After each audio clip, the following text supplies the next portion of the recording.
Fun. Well, hi everybody. Welcome to Nature Check, the show where you come for the game and stay for the science. We are Everybody, welcome to Nature Check. Oh boy. I can hear myself. No, Nature Check. Maybe that was my fault. We'll never know. Well, as you heard twice, we are the show where you come for the game and stay for the science. We are incredibly grateful to all of you who have chosen to spend this particular evening with us. We hope you've taken some time for self-care, and after today, we will all go out to do powerful work and be good people to those around us. We'd also like to remind you that tonight continues our charity streams for the month of November. All this month, we're raising money for the CDC Foundation's Emergency COVID Relief Funds. The link to our Tiltify campaign is in the panels down below, and I will also put it in the chat in a moment. Your donations will go to a very important cause and also give you and us fun perks during the game. Please help us support this charity if you are able. You know the drill on the social media stuff. Please give us likes and follows here on Twitch, on Twitter, and our YouTube and podcast platforms if you like what we do, because those things really help us. The social media handles for everyone playing are down in the reference section below, and if you have questions for the cast, drop them in the chat so that we can answer them. Now, let's get into what we're actually doing today. This is the second in our new series of periodic one-shots, and we'll be playing a game system called World of Wyldrvir. I had the opportunity to try this game out a few weeks ago over on the Beholder to No One podcast, and I liked it so much I wanted to play it again. So I'm Sheryl, and my pronouns are she, her. I'm a PhD student studying ecology at the University of Illinois at Chicago, and when I'm not doing research, I'm a science communicator and the host of the Roving Naturalist on YouTube.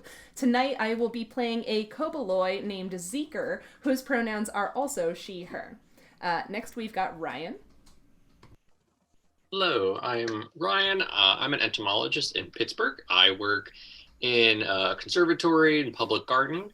So I manage all of our entomological related things, as well as everything related to the health of our plants. So physiology, plant pathology, everything. And teach a whole lot about entomology, plants, sustainable land care, lawn care, like we were talking before we started streaming this. Elsewhere on the Nature Check channel in our Ardor campaign, I play Fletcher, who is a human wizard. And tonight in our one-shot, I play Heulwen, who is a created, which is sort of like a robot sort of character, only magical.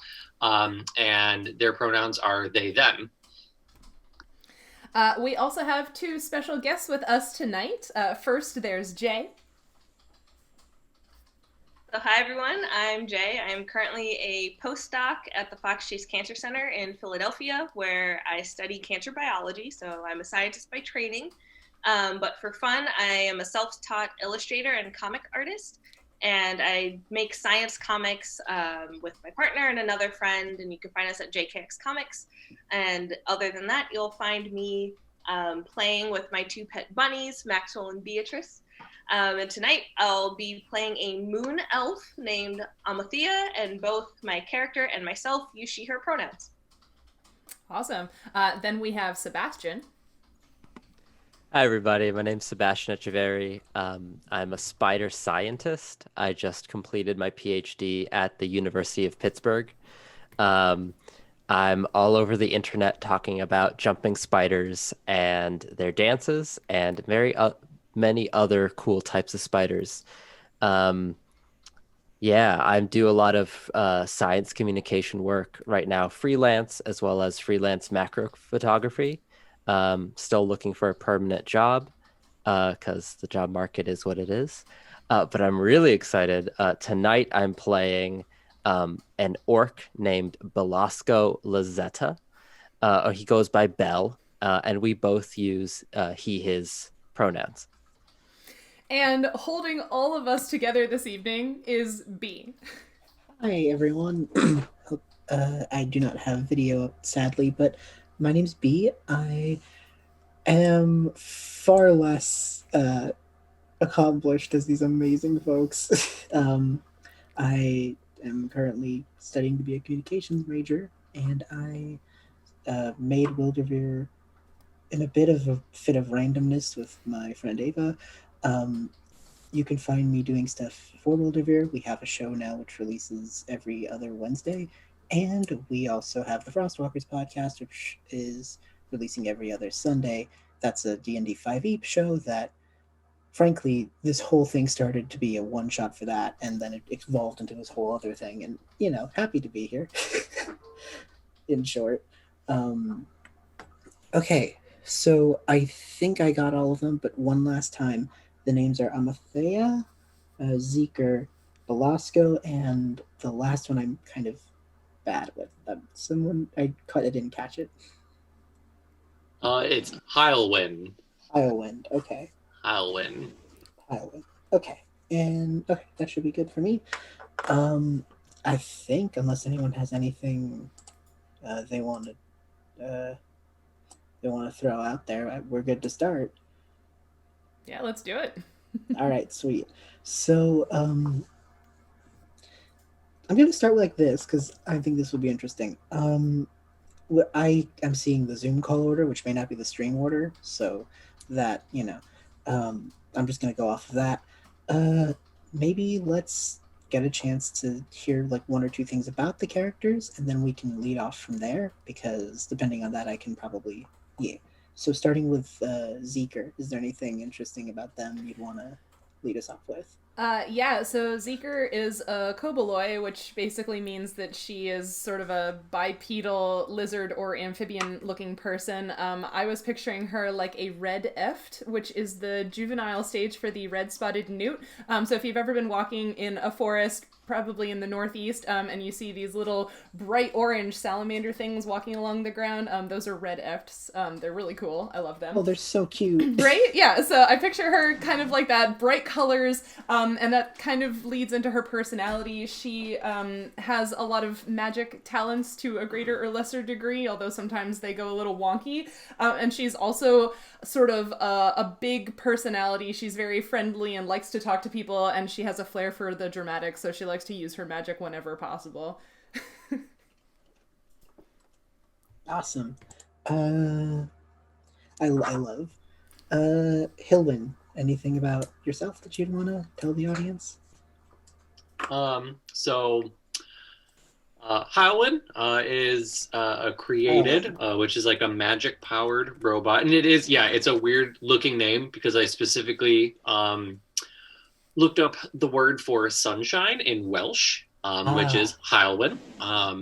And as a water magic-powered created, Heulwen acts as basically like a living weather station. They monitor and predict seasonal weather and work on the big farmlands around one of the main cities in this world to predict, what's the weather going to be? So what would the best crops be for this season? And, if I think it's going to be a very dry, prolonged summer, we want to grow things that don't require lots of water so we don't have to be inputting things all the time. And so Heulwen works really hard to ensure food is abundant and provided equitably to everybody in the city, and tends to the crops and the land, and is really interested in the health of the plants and the people who depend on those plants.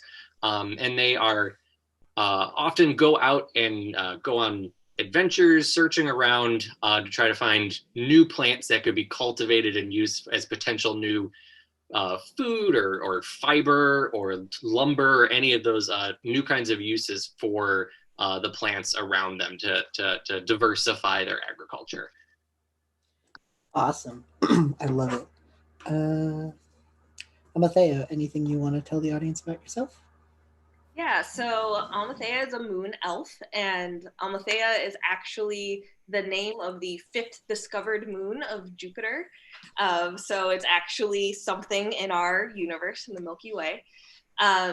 She is very much in love with everything water, and which is very fortunate because she is one of the youngest people to earn or be granted sort of water magical, so hydromancy powers. And she also comes from a place that is very much in touch with the sea. So being ruled by the moon and being in touch with the sea is very much a part of her character. And she uses that abilities mostly to protect the home where she's from. Although some folks may think that she's also the one that's kind of behind those natural water disasters, but that she's then, saving. But she uses a combination of her water skills as well as illusionary magic to sort of ward off any, evil things that might be coming towards her town. Okay. And then Belasko. Yeah. So yeah, Belasko. He goes by Bell. Like I said, he's an orc, and he is really interested in the new kind of wildlife that has come into this world in the last few hundred years. So these monsters, these kind of animals that have changed in some way. He grew up with a family that were herders near one of the cities, so they'd kind of come in to town every now and then. But he grew up with around animals and has been dreaming of making like a bestiary and learning the natural history of all these monsters from around the world. And to do that, he actually trains, or some of them, pets and animals he's trying to tame, in part to help, because sometimes these monsters create problems in the world now that their ecology has changed and they're in conflict with some places and some people. So he's still pretty young, but he's starting to try to do that kind of work of learning about these animals or monsters, and finding ways for them to fit into the new kind of changing world. His name, I feel like I missed the theme. It's just a name. It's just a name that I picked from a list of real names of people from like the Basque region of Spain, which is like where my last name is from. He has a tame crestel, which are those like kind of ostrich-like birds that he rides around on, because his family has a flock of them that they use to herd the other animals. And he has a semi-trained small red drake, little like wingless dragon-like fiery lizard that he carries around, that he hatched from an abandoned egg that sometimes listen to him. And that one is named Fugue, and the crestel is named Zephyr. And those are his friends, and he kind of makes friends with animals better than people.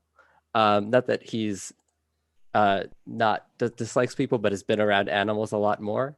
And he always carries around like a field notebook to like make observations about stuff that he sees.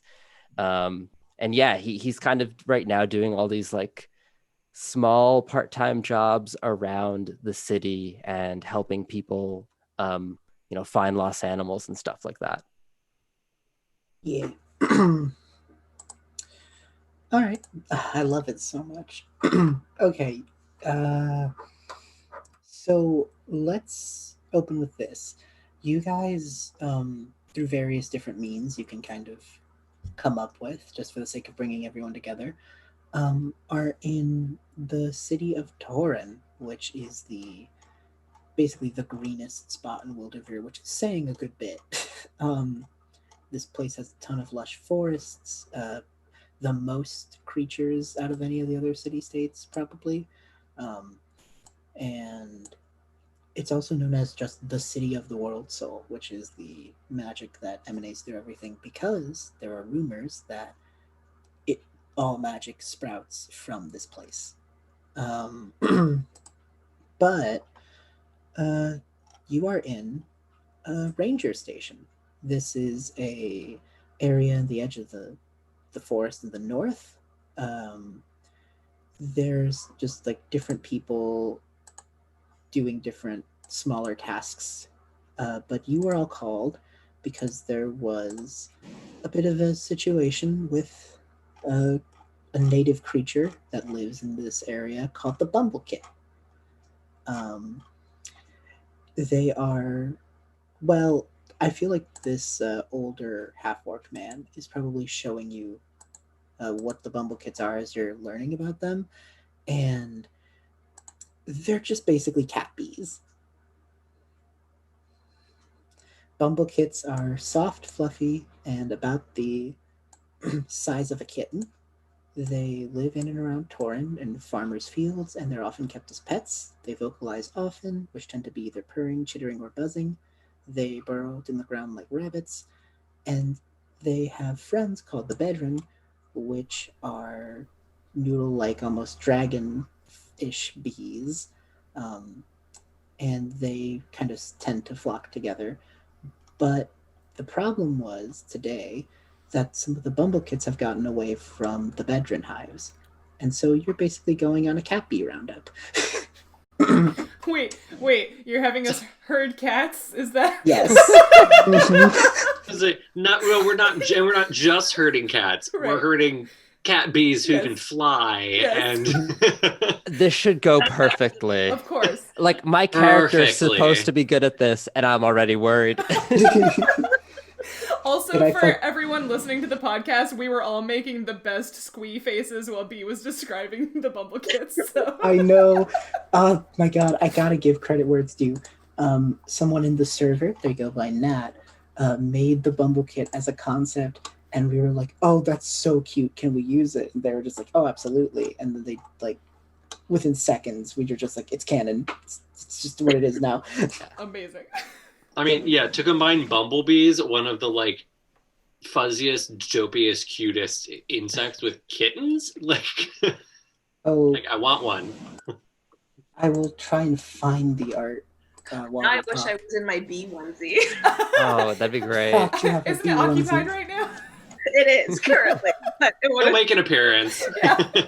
The best part about this is for anyone in the server, there's literally a different colored role for people whose name is or like has bee in it. There's just a bee hat in the server. So bees have become, I guess, part of the thing. I guess, I don't know. Part of the lore. Yes, just good bees. But anyway, this older half orc with kind of like when I say like ranger, think kind of like park/forest ranger look, mixed kind of like that in Boy Scout. The big hat, and they're just like showing you pictures of the Bumblekit and like giving you a map to the farm. It's not very far away. You're in the edge of the forest, so the main city state is very close, And basically, all they're asking is a couple of them got loose, going into the areas where near the farm and finding them and bringing them back, so that way they can collect honey with their bedroom friends. All right. So that is the mission. It'll be a little bit of a walk to the farm, though, so you'll have some time to, hang out, get to know each other before you go do this. The Torin Rangers are in the area also looking, so they kind of say, like, if you see one of them, stop them and ask for help if you need it, They're all kind of aware that there's Bumblekits loose, but you guys were sent in because they're kind of stuck to their areas of the forest by their stations, and you guys can kind of go freely. I feel like Belle starts to walk, like, thank the guy and walk away, and then, like, does a double take, leans back and says, how many are we looking for again? Oh, yes. There should be 5. There should Five, be okay. Yes, but they usually like to go in groups, but for some reason, they all kind of split off in their own little way. So you might find smaller groups, but all 5 will likely not be in the same place. And how Okay. big are they? Thank you. About the size of a regular cat. So hold them in your arms, but not too much bigger than that. And how far can they fly? Not very. They are very. Their wings do not do very well at keeping them up for very long. So they're more likely to prowl like cats than fly around. And do they sting? Only if they're threatened. Okay. And then but it doesn't have any sort of venom to it. It's more just like an extra claw in the back of a cat. Okay, because I feel like us catching them could be perceived as threat, so... They are usually pretty chill about that. They're the ones that are in the farms near Torin tend to be rather good with being picked up and taken care of. But it depends on how you approach them, I suppose. One of the only parts on a cat that isn't weaponized is now weaponized. You know. I have put in the chat of ours the Nat's work, if you would like to see the Bumblekit. Oh, it kind of looks like a little Eevee, but like more bee-like. Yes. Oh, this does look like what a bug type evolution would be. It does. Oh my god. Yeah. Okay. Well, I apologize for everyone as we all take a second to look at this, but it's very cute. Very cute. I will post something on it on our socials later with Nat's permission. I will need to ask Nat to make it more public than this, but But you can also check out World of Wyldrvir and join their... It's a Discord server, right? yes. You can also do that. So, you guys have a moment. The half-orc man is the head ranger, so he's gonna stay behind. But he gave you a map. It's really not far. Just a couple minute trek to this farm. Very quick, very easy. But you do have like a minute for you guys to kind of talk amongst yourselves as you get there, if you are the type that would do so. So yeah, it's also like mid-afternoon, and the light's kind of coming through the trees. It's very nice. About start of autumn, so the leaves are starting to fall. And because it's Torin, when it's autumn, everything looks autumn. All like it's just the ideal autumn imagery you would imagine, that's nice. just throughout the whole place. And that's just kind of it's a very dirt trail. There's not a lot of like anything else, just paved ins in the dirt to get you to the city state from these forest areas. Little markers like they would have at campsites to have like, this is the yellow trail, this is the red trail, but you don't really even need to follow those. It's just sort of a main path back to the city, and the farm should be like right about there. I think we can do this, right? It's five Bumblekits. There's 4 of us, so I'll just grab 2, and then everyone gets 1, and we'll be okay. Sure. Yeah, I think that should work. Have any of you like worked with Bumblekits before? I'm back over in Owa where I'm from. They're not that many flowers, so not too much Bumblekit like farming. Never actually actually held one before. I don't know how to. Have y'all worked with them before?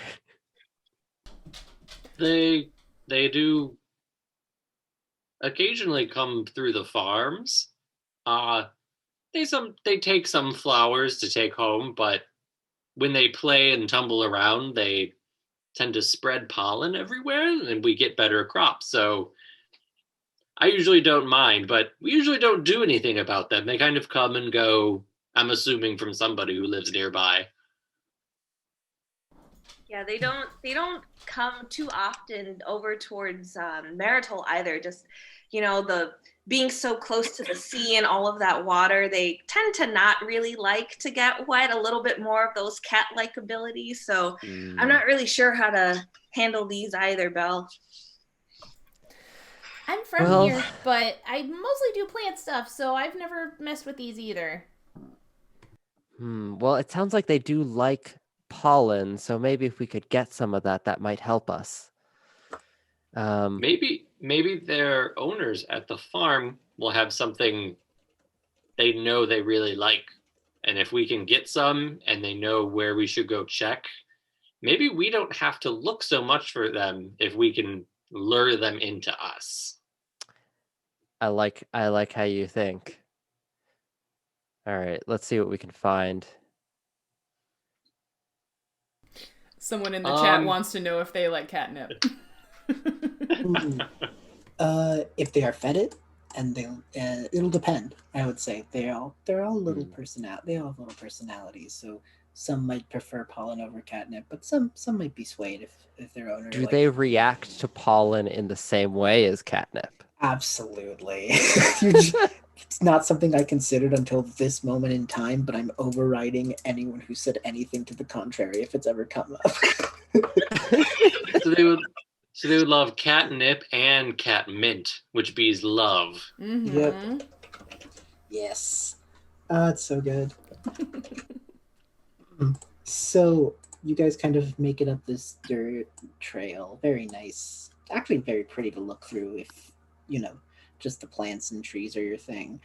I definitely think that like Bell is walking around with like his big notebook out and like kind of drawing in it as he's walking. I love. And maybe bumping into things. Yeah, he was given a paper version of the Bumblekit information if you wanted to sketch it out later on so that they have a reference that the ranger... Oh yeah, he definitely like clipped that into his notebook. Yeah. And B, while we're walking along, since it's autumn, we sort of started this sort of on the opposite side of Torin from where most of the farms are, where Heulwen works. I think I would like to roll with my observant skill to see if there are any new like berries or nuts or anything that are developing and being exposed because leaves are falling. Yes. Since I'm always on the lookout for something like, hey, does that not grow on like the east side of the city that I could potentially like figure something out with? Yeah, you could absolutely roll with that. Okay. That is observant is my D10 skill, so I'm hoping to get something good. Very quickly while you roll, for the audience who may not know, the way Wyldrvir's dice system works is meant to be just quick and easy. So everyone has a list of 5 self-picked skills, either from a list in the book or that they chose based on the character's personality, as well as one for their city state of origin and one for what kind of race they're playing. The race and the city state ones have static numbers attached, but the rest of them you choose between a D12 to D4, so 12, 10, 8, 6, 4. And whenever you roll, whenever a situation comes up, you can roll a d20 for anything, but if you think one of those skills would be pertinent, you can let me know, and if I agree, you can add that other dice to the d20 roll. So in this case, it would be a d20 plus a d10 because of the observant. So what did you get? I only got a 12. That's not too bad, though.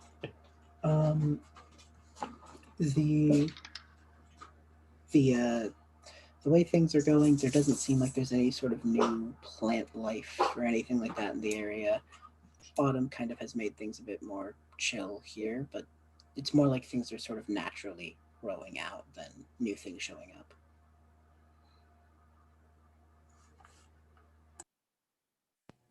Could I help Heulwen out with my wind magic? So being from the desert city, I have a bit of minor wind magic. Okay. So could I use that to like, because he's looking for new things growing to just kind of blow like leaves and stuff out of the way, and so that they can might be able to see something that's like hidden or that's kind of growing up underneath things. Okay. Yeah. All right. So Belle kind of, I'm not great at this, but let me try. As I find my D8 for harness the wind. That is a 7 because I got a nat 1 on the D20. Oh. Which I think means things happen if I'm remembering the rules correctly. Yeah, because you use magic. So I did use magic, and I didn't think it would happen this fast. No, but it's fine. Talking beforehand about my cursed D20, and I think this is it doing things. Yep. So again, a bit of a lore bit before we get into the fun part. All magic in Wyldrvir wild magic, the way you'd imagine it in other TTRPGs, in Wyldrvir is more like magic at its rawest, if that makes sense. So when people use magic, they hone it in such a way to avoid weird, wild consequences. But when it's not done as refinedly, sometimes wild things happen. So roll a d20, Val. All right, let's see what happens here. I'm very interested. That is an 18. Ooh, okay. Okay, so Belle, you turn around, Yeah. and just a moment ago, Zeeker was there, but now standing in their place in your eyes is a big red spotted bear. Oh God! Oh God! Bear! Would you? And like I start like backing away and like flailing my arms. Someone do something. There's a bear. I think it ate Zeeker. Heulwen and Amalthea, just so you know, Zephyr's just standing there. It's just Zeeker. I'm sorry, it's just Zeeker. And she's like looking over her shoulder, like, where's the bear? I don't. I will say. Wait. Maybe I should freeze. In the chaos. In the chaos, I will say, for Heulwen, you did see some plants that are kind of sprouting up from the dirt, like some root-based fruits and veggies and stuff. So, like, you're just kicked away in the freak out over bear. And so I just imagine, like, as Belle's, like, kind of backing away, you're just like, ooh. Yeah, I immediately just got out the mini trowel and things that I have as like built-in accessories since I'm like a robotic automaton, and just I start like extracting things to take them back and transplant. There's no one. Do you not? Amalthea, do you not? It's right. I don't know where Zeeker is, but I think it ate Zeeker because it's the same color as Zeeker.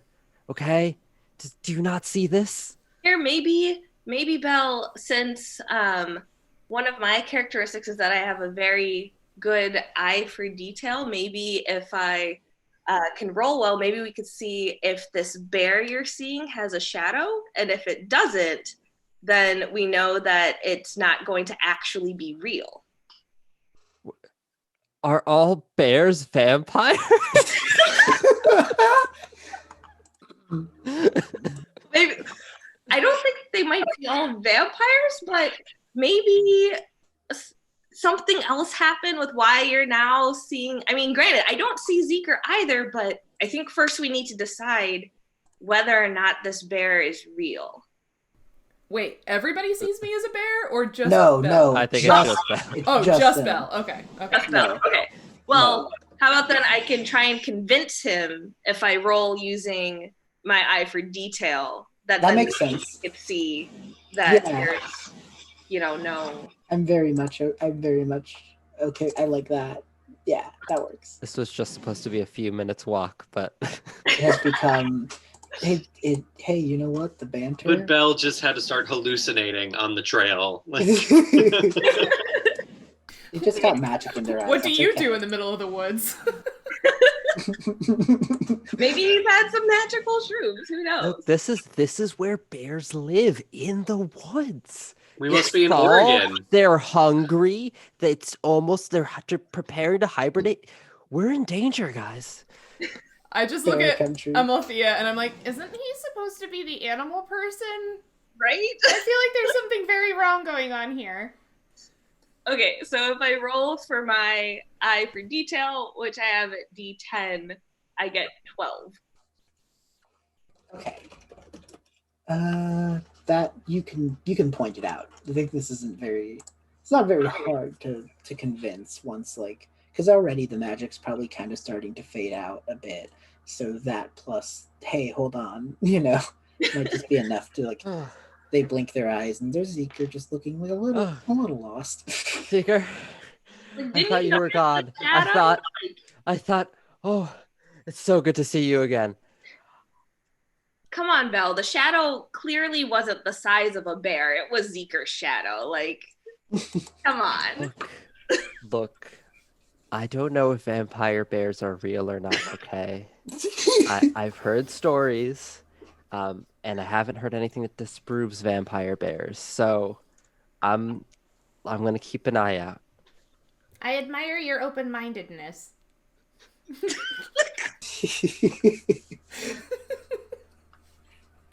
I want everyone to know I googled vampire bear just to look, and the first thing I found was like a bear with like bat wings, and it's like I think maybe a Build-A-Bear, and it is without question the best thing I've seen all day.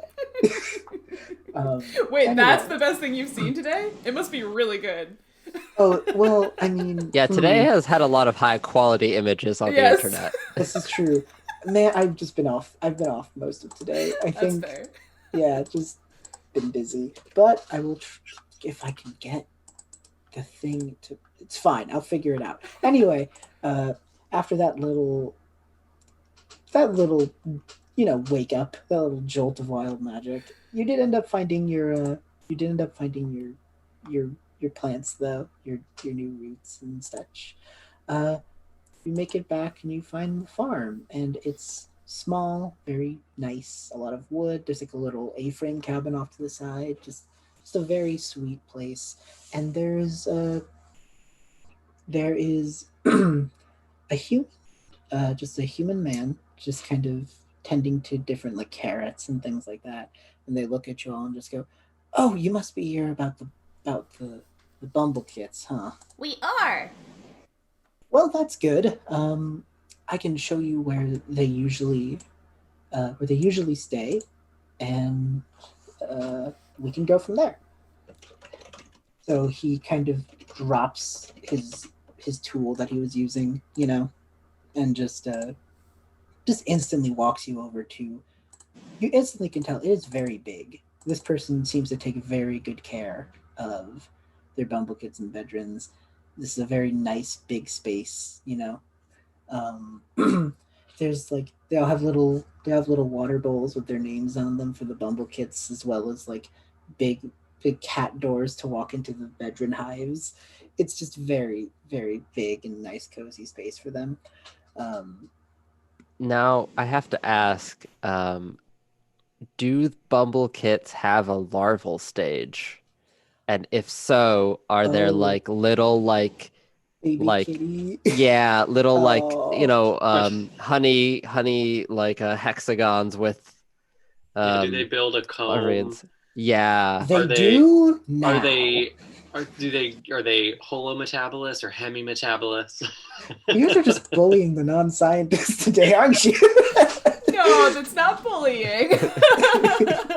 We just really want to know about these Bumblekits. Oh yeah, this no. is just what we put Sheryl through all the time.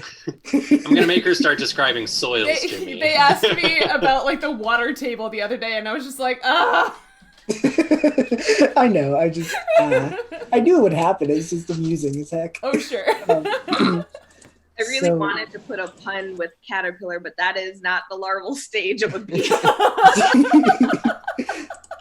Still good though. Still good. It's still good. I should know more about my namesake animal, frankly. But so there are a couple like very small larval stage little Bumblekits just kind of in the hives. They're not in the little men. I'm imagining the box kind of made hive things with just like a little cat door up in the front for the Bumblekits. There's enough so that way I imagine it's like one bedroom hive, and then each of them has one little cat door, and outside of it is the bowls of food and water. And so one Bumblekit takes up enough space to only fit in one, so there's 5 little ones, one for each Bumblekit. It also acts as like their cat house. And this farmer just kind of looks at all of you and just goes, "I don't really know what made them run off, but I would guess that it was probably they smelled something interesting or something that they would want, or more flowers in the area, just anything that would attract them. I do my best to keep an eye on them because they do like to be playful, especially since there's so much magic here in Torin. Sometimes they can get a little out there, a little wacky, but I don't think they'll cause you too much trouble. If there's any way I can help you, don't be afraid to ask. Yeah, how long have they been missing? Only a few hours now. They shouldn't have been able to get too far. Okay. There's, but there's like a little trail going down that way into the forest again, and like the main city state are really the only two routes they could have taken besides going back the way you came from. So I don't imagine that you would, unless you saw one already. I would doubt they would gone that way. So you could go down those two places, and you'll probably find them. They can't. They don't move too far, too fast by themselves. And I know eventually they'll probably, if they were left to wander, they'd eventually come back. But just with everything that could be out there that might be harmful for them to eat, I don't want to take chances. Speaking of eating, do they have any favorite foods? Yes, and he just goes, "Let me get it from inside," and kind of goes back into their farmhouse, and they walk back with like, I'm trying to imagine what like pollen cat treats would be, and I'm just imagining like little flowers with like the center of them having like the stuff in them, and just like the rest of it looks like those regular cat treat cookie kind of things. And he's just like, I they will drop anything for some of these. I will not lie. I probably should have led with these now that I'm thinking about it. But here, I'll put a couple of them in a satchel for you. And if one gets close and if one's trying to get away or anything like that, don't worry about them. Uh, I like to make them myself, so I can just make more. So no worries. And he gets you like a kind of just like a burlap sack full of them. Very just like you could kind of throw around your arm, you know, nothing too Okay. fancy, but also there's enough in there. Thank you. I think as soon as he turns around, Bell and like takes one out and like pops it in his mouth to taste it. And I need to know, is it tasty? Mm, what is Belle's stance on cat treats as a taste? I I don't know. I'm just gonna roll a d20 and see if Bell likes the taste of cat treat. That's fair. Uh, that's a 6, so I'm gonna say he doesn't. Uh, uh, I mean the pollen part is probably pretty okay. It's just that it's surrounded by cat treat. Oh, eh. Okay. Bad idea. Bad idea. Eh. What did you expect, Val? Like these aren't made for you. They're made for the Bumblekits. Yeah, but you know that they make honey, and pollen and like I don't know. Look, one of the things I've learned is sometimes to to help find animals or to just work with them, you have to get in their heads. You have to realize, what they like and kind of get a sense for that. And sometimes that means I try food that ends up tasting really bad to me, but sometimes it actually works. And I guess today wasn't one of those times, huh? Yeah, it's kind of been an off day. You don't say. So he comes back, hands you the burlap thing, and just says, "Is there anything else? You're if anything gets if you find one, feel free to drop them back off here and continue. Like the whole place is open to you. Uh, I can maybe start making some actual treats for all of us once the Bumblekits return using some of the honey. So, uh, yeah." This is an idea I think this might I hold up the sack of treats. I think this might work be enough, but just in case, do you happen to have the Queen Bumble kit here? Oh, she's a bit more of a house cat than the rest of them because she, Okay. but and he just kind of walks inside the farmhouse and just goes like, "Yeah, I'm talking about you. Yes, I'm talking about you, lazy. Come on, get up." And they're just like, and you could tell they're like jokingly teasing the way everyone kind of joke bullies their cats, and just like they walk out with it's a bumble kit, but they have like a paper crown on their head that was clearly made by them, by the owner, just clearly made one just to be cute, and it's a bit bigger than the others. Um, and she's just kind of like has this very cat hoity attitude that you can just instantly tell by the way she's just kind of looking at all of you like you've interrupted my nap. Oh, I would like one, please. Just Now, I don't know too much about Bumblekits, but I've heard that sometimes they will follow the queen, and we might be able to use that to get the other ones to come back to us. the owner like looks down at the queen Bumblekit, who looks up at the owner with this look of like, are you actually going to do this? Like, I was sleeping a moment ago. How dare you? And For the record, Bell 100% looks like he thinks this is the best idea. I like the judging by the laughs. I can like it's clear that everyone knows exactly the face that I'm talking about from this cat.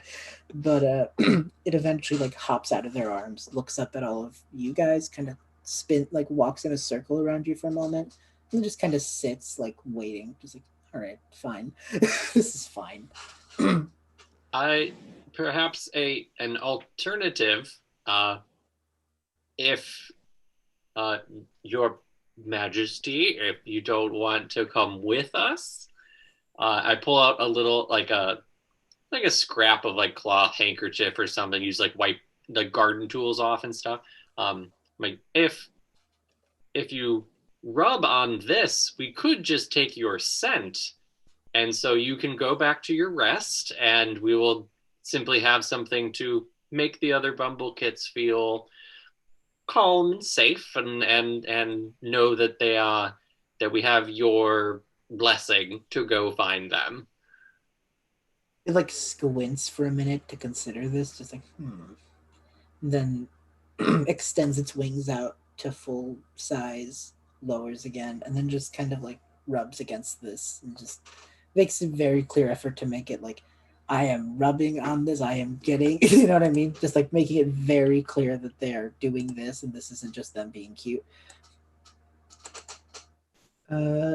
So that's, and then after that, they look back at the house owner, the farmer, just kind of give a quick purr, and then just start walking back into the farmhouse, just like, I own this place.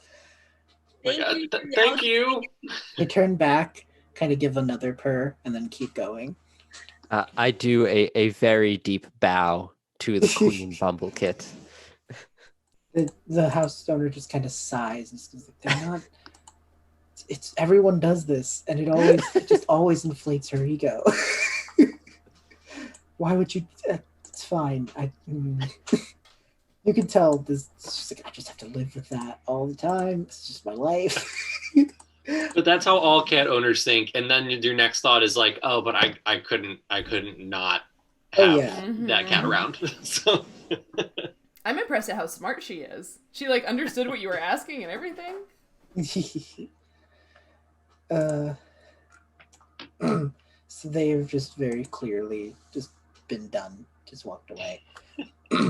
And good call on the getting the scent, Heulwen. I realize that we might have just lost another Bumblekit if we brought that one with us. She may have abandoned us after not very long. Take a penny, come leave a back penny. Here. So, if there's anything else, will the Bumblekits stay with us once we fed them, or do we need to come back with each one when we find it, or will they run away from us again? They should be able to stay with you once you've fed them and shown them you're from me. You should be able to do it in one fell swoop if you'd like. If you feel more comfortable dropping them off, no problem here. But it should be fine either way. It is completely and totally up to you. And how do the Bumblekits, if they're still gone and lost out there once the sun sets, what do they do at night? Do we need to get them all back before it's dark, or they're gonna completely hide? Once it starts getting too dark, I think they will try and come back. So as it gets closer to nightfall, they might end up closer, meaning it might be easier to scoop them up, because they'll try to come back, but if it gets too dark, they'll probably just find a tree and hunker down. But as it gets closer towards nightfall, they might try their best to make it back this way, meaning that little window of time might be the easiest to grab them, because they'll be trying to head towards you. But, they would be very.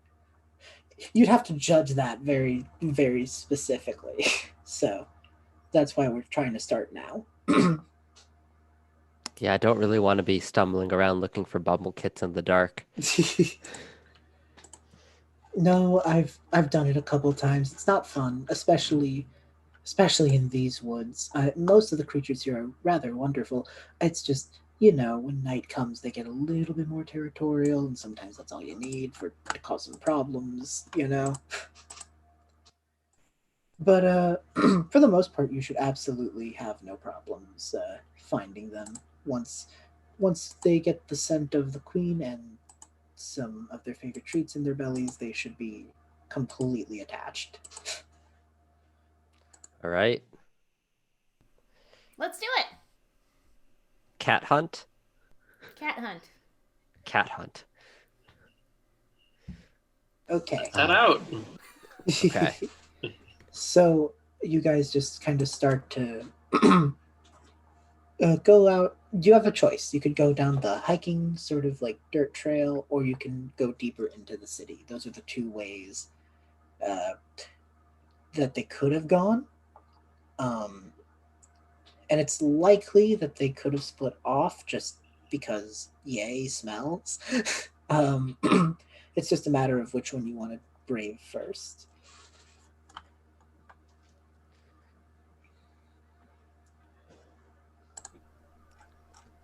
Anybody have thoughts? I was muted. It happened. I looked at the button and anyway. Behind the scenes conversation. If I were a Bumblekit, and I'm not saying I am, because that pollen snack did taste really bad. I wonder you if thought someone was a bear. I wouldn't be surprised if you thought you were a Bumblekit. I would guess they might be going off into the forest to find some wildflowers now that it's fall, since there won't be too many in the coming season. I think we might want to check there first. Sounds logical. I mean, it's worth a shot. It's 50-50, right? Yeah, I'm sure we'll find some either way.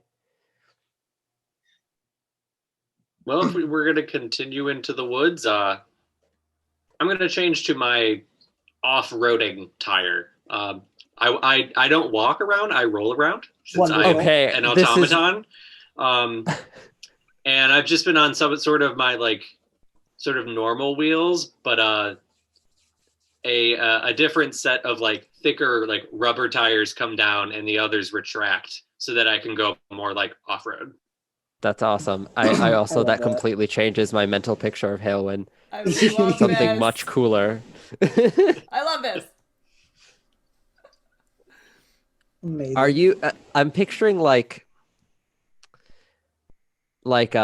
is it, oh god, now I'm forgetting the name. How many tires do you have? Are you still kind of human shaped or Wally. Yeah. No, it's honestly, what the picture I've had in my head, I don't know if there's probably very few people who would get this reference because it's to a Super Nintendo game. Okay. Called The Secret of Mana. Okay, I do know Secret of Mana. Anybody has ever played, it was literally still is one of my favorite games, my whole life. And there's these robot boss enemies in that are on one wheel, like a unicycle. But I picture his the normal everyday tires is a single one, but this is down on two, so that I'm Gotcha. I'm more and with probably a little one in the front, so I'm a tripod, so I'm more stable, and they're tougher tires. Ooh, okay, that's super cool. So like normally kind of like a unicycle on the bottom, but now you've got like Yeah. two like. But tire that legs. that retracted, and I put out my the off-roading, so I'm like more stable, tougher. Sweet. Awesome. So, yeah.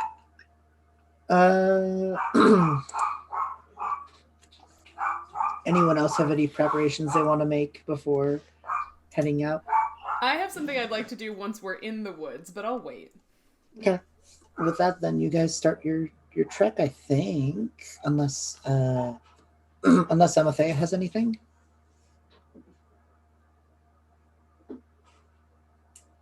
I have 2 monitors, and so my mouse is getting lost on the other. No, don't even worry about it. Maybe I'll take I have a compass in my backpack that might be useful, so as we wander deeper into the woods to make sure that we don't get lost. Alrighty. I have to use the compass on land, but if we were at sea, I have nautical awareness as one of my abilities, so we would be definitely much suited on sea, so Right. I don't quite know all of this land business. It's too bad we're not looking for sea bees. Okay, now I need to know. I need to know. Yeah, CBs. CBs are a thing, yeah? Yep, They're like sea lions with bees, yeah? Little like a, yeah? Okay, cool. Just opening a new document real quick. We're making it happen. It's already untitled document, not anymore. Well, they could fly out and do little dives under the surface to pollinate the shallow water, underwater blooming grasses. Yeah. So they go down and dive to go visit the flowers. Oh my god. It's already done. That's great. It's canon done. When they're super happy, they almost look like dolphins jumping in and out of the water. Yeah, oh my god. All right, yeah. Now we're creating some quality lore here. We are. You don't understand. I live for this. Good. So yes, you have probably now begun your trek into the woods. Okay, so once we've gotten a little way in, so mostly trees around us, I would like to use, you can tell me which one is better, either my enchantment magic or my flair for the dramatic, to make some bear noises. Oh my god. Okay. It was flair for the dramatic and... Or enchantment magic. I don't know which one you think is better. Are you trying to give Belle flashbacks? Okay, so this is more about just trying to get the sound right versus trying to magically change anything. So I would say flair for the dramatic is probably the choice I'd make. Okay. Then I will do that if I can find the right die. There it is. Okay. That is a 14 total. Okay. So obviously, Zeeker, you are a kobold. You are a little reptile or amphibian, just a little creature. And a bear is big, so it's not perfect, but it was surprisingly good. Considering the situation, it's surprisingly well done. Can I help out Oh my god. my illusion magic to cast a bear off into the So many regrets. Yes! Everything, every moment can be a moment in comedy. Roll for it. Okay, while you're rolling... A Oh, 12. go ahead. It looks a little less like, oh my gosh, there's a bear there, and more like, oh my gosh, someone drew a really convincing bear over on the wall that magically exists for some reason. Because with a 12, it's less like, oh wow, a real bear, and more like, oh wow, a really well-drawn 2D bear. Okay. So one of Belle's character's traits is that he's very stubborn. So can I just roll with that to see whether or not they're scaring me? You can absolutely do that. Okay, because I'm trying very hard to not be afraid of this bear that I definitely thought killed my friend earlier. That is a 13 total, because stubborn is a D6 skill for me. We are rolling real low.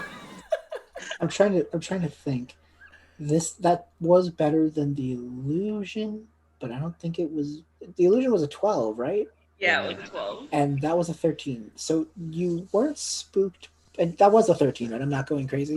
Yeah, 7 Okay, plus 3. I wasn't spooked, so you weren't spooked 7 as plus much 6, by the sorry. bear, or like by the bear illusion, but the sound definitely gave you a jump.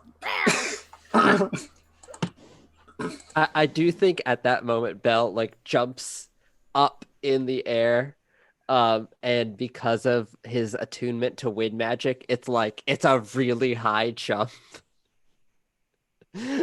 Amazing. And then he just like kind of awkwardly like drifts back down to the ground and just lands like I know there isn't a bear, okay?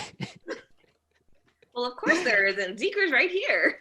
I mean, we're in the woods, so there's probably a bear somewhere. That's what I was saying before. Right, but now you just said you know there's not a bear. There's probably a bear somewhere. It's like really likely. I would like to roll to look for bear tracks, please. You absolutely can. I have nature's. Would nature's bounty apply to this? That the Sure. natural orc ability. Okay, so I'm gonna roll for that. That is also a 13 total. You would see old, like kind of trampled over by everyone else kind of tracks. So Okay. like there could have been a bear here like a week ago. You know It was what I a mean? week ago, but it could still be around. I mean, I'm not scared of a bear. What? No. What was that? No, nothing. Bumblekits? Yes. No bears. It's not about bears. We're not worried about bears. We're not worried about bears, are we? And I think at this point, like Belle has like a big kind of like, it's like a fur kind of shawl thing, and like it's kind of pretty big, like around his shoulders. And he like reaches into it, and like out of it, he kind of almost pulling it out is like a small little like yay big like red like monitor lizard looking drake, and it's like, Fugue, you keep an eye out for bears, okay? And he like holds it out almost like as if it is like a little flamethrower, just like mini bear spray. And this is his pet drake that he's been trying to train for a long time, but doesn't always listen to him. Mm-hmm. That he's just on the off chance that there's a bear. Okay. I hope we don't lose him too, Belle. Then we'd have to find him and all the Bumblekits. Fugue is pretty good about usually 40% of the time he comes when I call him. 100% of the time it's fine. That was okay? A lot of conditionals. That's a lot. It just kind of gives you all like a I know what I'm doing kind of glance. Just like, Yeah, I'm a robot, and that did not compute.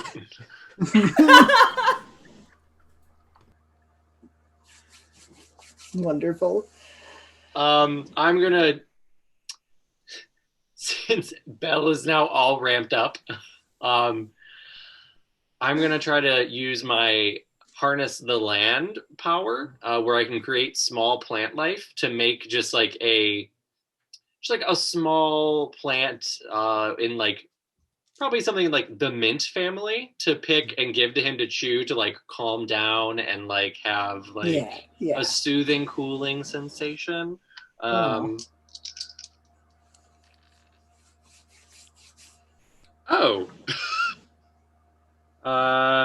It's a 24. Oh my god. It's very soothing. It's very minty. It's very nice. And I say I a big enough plant pops up that I end up giving some to everybody. So we have a little like Heulwen, it's like passing out sticks of gum. My breath has ever been. And it's very cooling and soothing. Amazing. Okay, so Let's actually look for these Bumblekits. yeah, I just looked at the.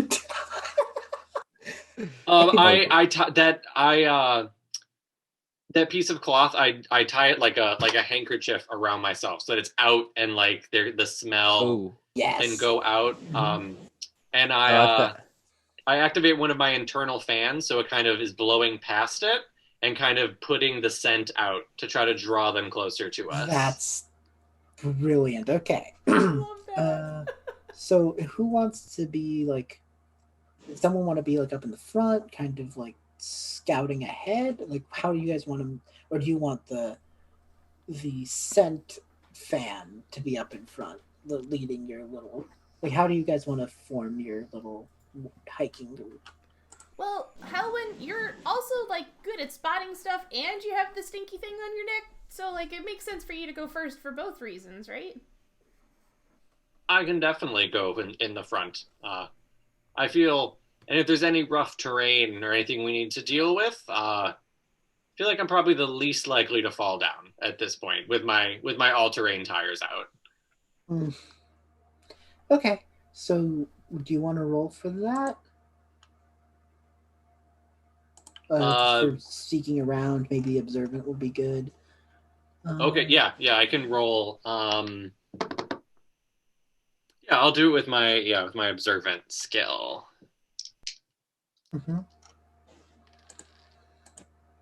16.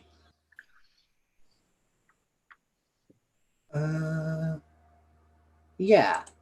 You definitely can hear like the mix of buzzing and purring coming from like a fruit bush a bit of a ways away, and there's also like little scampering sounds, almost as if they're like just bumping around in this bush, and it's about maybe 5 feet from you. I put up my hand. I'm like, stop. I definitely walk into Heulwen as we're walking, like bump into him. I definitely don't move. My brakes are on, so you just. It almost causes a knock off my headphones. Domino effect. He falls backwards into me, and then I fall into Zeeker. Whoa! Like, Bush. Who has the snacks? We all have snacks. Oh yeah, I mean I have the open bag. The snacks. You have the snack sack. You have the snack sack. The sack full of snacks. Okay, so I'm thinking I can send Fugue in to run around and kind of chase them out of the bush towards us, and then we have the snacks waiting for them when they come out, and so that they, if we try to go in like in this direction, they're going to run away in the opposite direction, so we can send them around. Didn't that guy What do people think? say they would sting if they felt threatened? Few can handle it. Well, I can make plants do stuff with magic. Ooh. Maybe, if it works. So That sounds promising. I could just like open up the bush and like reveal the bees. Yeah. I think that's worth a try. Okay. It's like that Oprah gif. Yeah. Yes.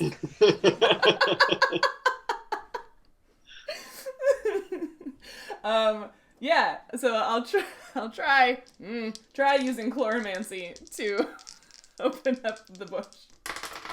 Okay. Oh, that was actually really good. Yay. That's a 19. Sure enough, it just kind of like parts enough for you to see a rather small Bumblekit compared to the size of the queen. This is probably one of the youngest, and you just see that they just have one of the berries in their mouth, and they're looking up at you, just like, oh, just very curious, and then just kind of swallows the berry, grabs another one, kind of drops it at your feet. Oh, are you sharing? Hi, little go, guys. So Amalthea will like bend down and pick up one of the berries, try it to show that like look, I'll eat your offering. Like, oh, you're so cute, and extend a hand out to slowly try and pet it.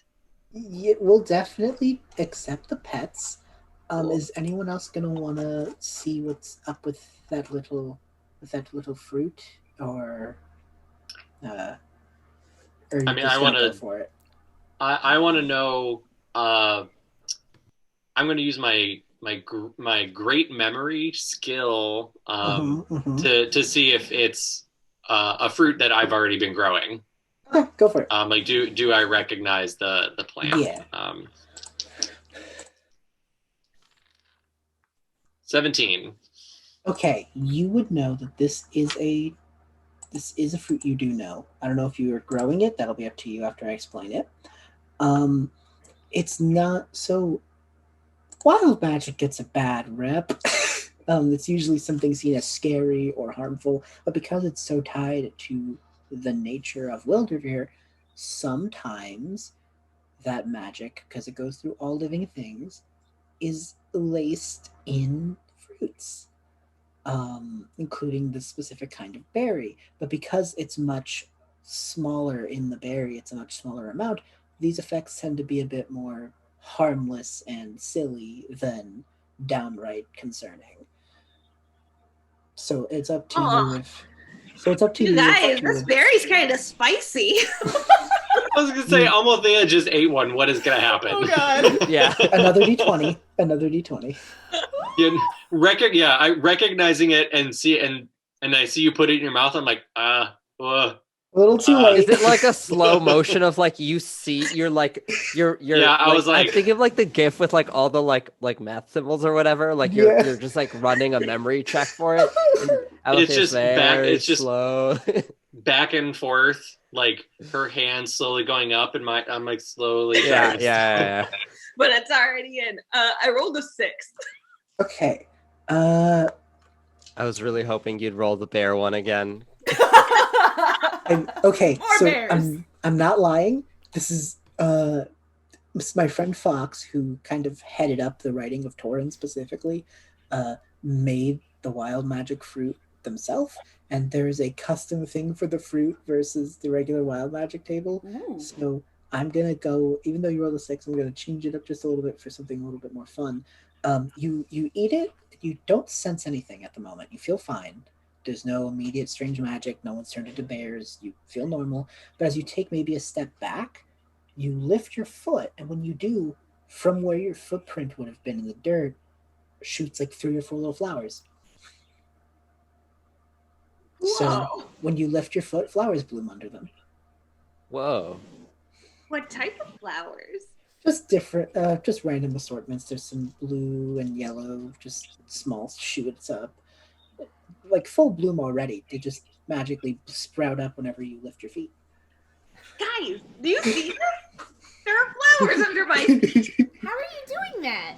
I don't know. Wait, were they always there? Lift your other foot. Were they always there?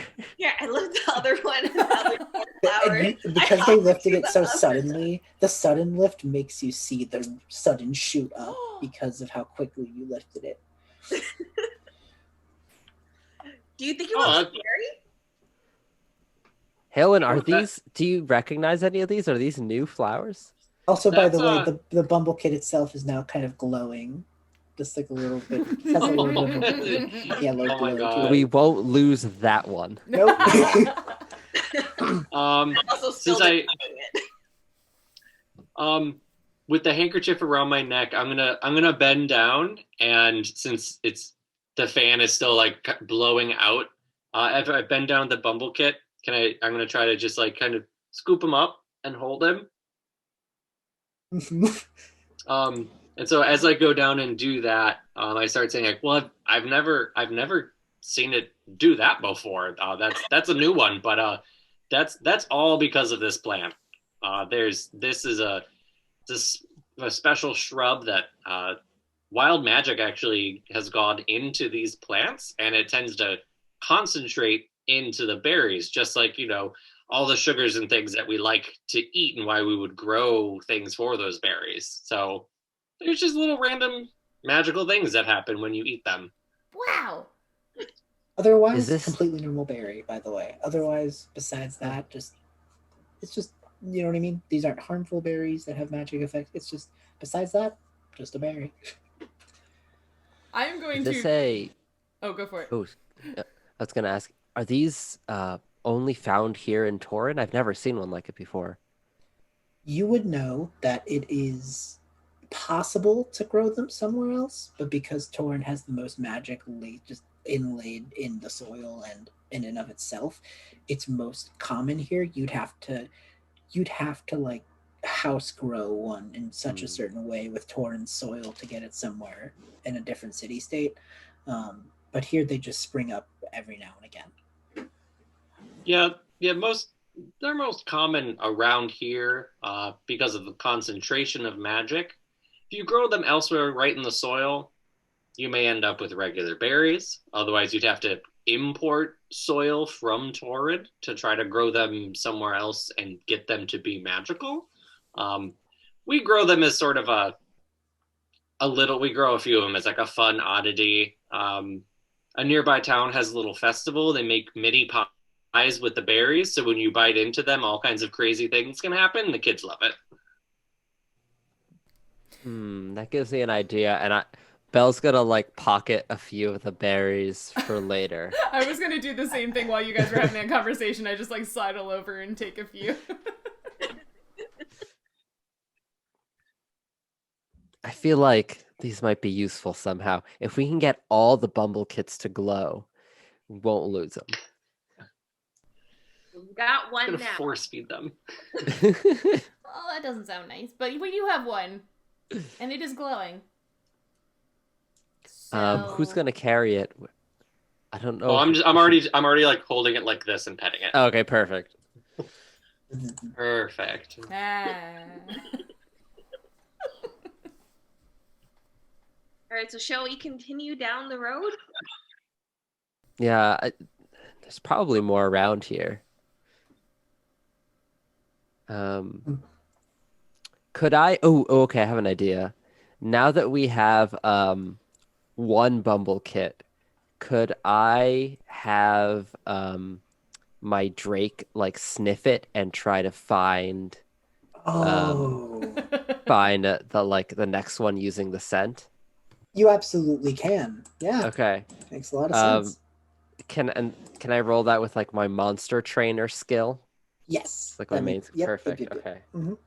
Because I have been training Fugue to be a little more useful, even though he doesn't always behave. Yeah, we'll see. I'm it's like, that is a 14. I would say Fugue got the scent. Okay. It's not very hard for Fugue because they're kind of like they have been trained. And they look at you, kind of look at the Bumblekit, and then you just see them like kind of get in front of Heulwen and just start sniffing about, just like almost like I wouldn't say like scooting. I think scooting past is the right word. They're not trying to like be mean or nothing. They're just a little creature. They're just scooting past Heulwen because big robot, and just kind of sniffing about. And the first Bumblekit that you have found looks at all of you again and just tries to use its wings to get up because it wants to fly, and it gets up for a few seconds and then back down. But it almost looks proud of itself that it managed to last that long, and then just keeps kind of probably at definitely at Amalthea's side because they're the one who like ate the berry and accepted the little gift. So they're just like favorite. This is the favorite.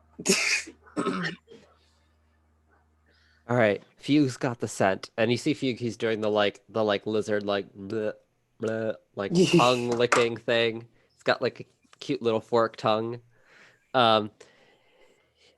When he's trying to, he can find things pretty well. I mean, it's usually my food that he's looking for, but all of that's on me. So if he's going over there, it's got to be for something else.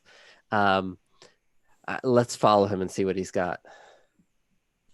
Okay. as um,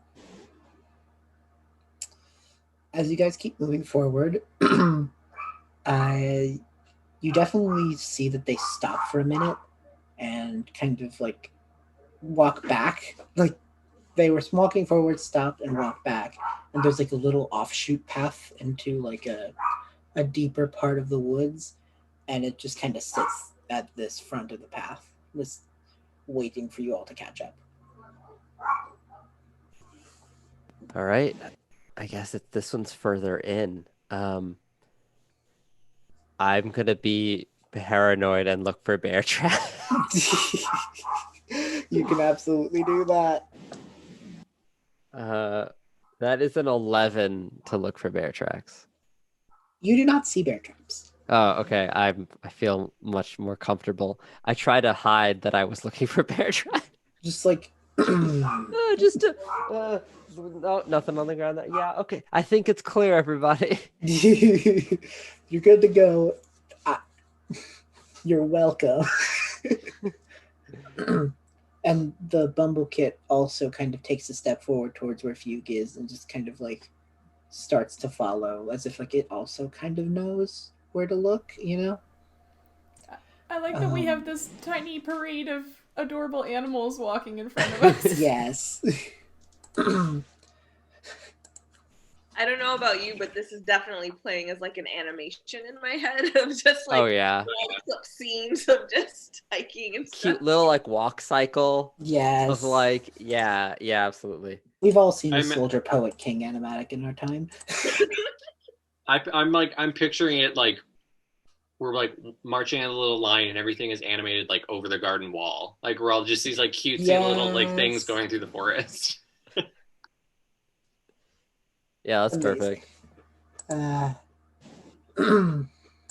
So as you guys keep going, you would see, because it's getting darker now because you're in more trees, not because of like the daylight or anything, just as more and more trees appear.